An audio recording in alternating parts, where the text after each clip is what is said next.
पहले दिन मैं पहाड़ पर सोना ढूंढने गया। खुदाई करते करते मुझे एक गोबर का सूखा टुकड़ा मिला। गांव वालों ने मुझे देखकर हंसना शुरू कर दिया, लेकिन जब मैंने उसे तोड़ा तो अंदर से एक सोने का दाना निकला। मैं खुद हैरान रह गया। सब लोग बोले कि मेरी किस्मत खुल गई है, लेकिन असल में मेरे अंदर एक मेटल डिटेक्शन सिस्टम एक्टिव हो चुका था। एक दिन पहले जब मैं पहाड़ पर था तो एक पत्थर गिरने से मैं बुरी तरह घायल हो गया था। सबको लगा था कि मैं बचूंगा नहीं, लेकिन अगले दिन मैं अचानक ठीक होकर उठ गया और उसी के साथ ये सिस्टम भी जाग गया। इस बात को परखने के लिए मैं फिर से पहाड़ पर जाने का फैसला किया। मेरे माता पिता को चिंता हुई, इसलिए उन्होंने मेरे चचेरे भाई को मेरे साथ भेजा। गांव के लोग भी मेरे ठीक होने की खबर सुनकर मिलने आए और फिर हम सब साथ में निकल पड़े। ये पहाड़ बहुत पुराना था, लेकिन पिछले कुछ सालों में ज्यादा खुदाई होने की वजह से यहाँ का सोना लगभग खत्म हो चुका था। लोग महीनों मेहनत करते थे, फिर भी उन्हें कुछ खास नहीं मिलता था। मैंने शक से बचने के लिए गाना गाते हुए धीरे धीरे डिटेक्टर चलाना शुरू किया। कुछ ही मिनटों में मशीन ने सिग्नल दिया। मैंने खोदा तो वहाँ से चांदी का टुकड़ा निकला। मुझे थोड़ा निराशा हुई, लेकिन मेरे भाई ने समझाया कि ये भी अच्छा है, इससे पैसे मिल जाएंगे। उसके बाद मैंने फिर से आसपास तलाश शुरू की। थोड़ी देर बाद मशीन फिर से बीप करने लगी। इस बार जब मैंने खोदा तो फिर से गोबर जैसा टुकड़ा मिला। लोग फिर हंसने लगे, लेकिन जैसे ही मैंने उसे तोड़ा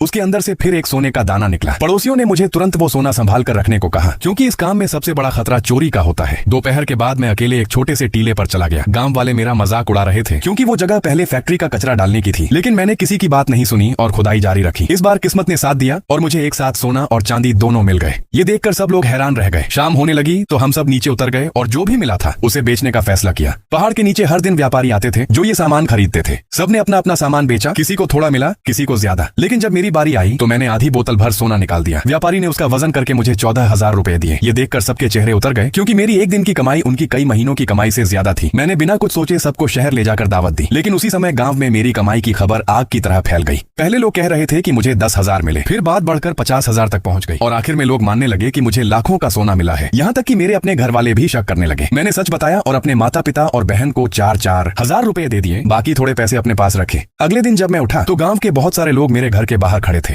सब मेरे साथ पहाड़ पर जाना चाहते थे ताकि वो भी किस्मत आजमा सकें। मैंने मना करने की कोशिश की, लेकिन मजबूरी में सबको साथ ले जाना पड़ा। पहाड़ पर पहुंचते ही मुझे पछतावा होने लगा, क्योंकि हर जगह मेरे पीछे लोग लगे हुए थे जो मौका मिलते ही कुछ भी उठा लेना चाहते थे। परेशान होकर मैंने अपना सिस्टम बंद कर दिया और बस दिखावे के लिए खुदाई करता रहा।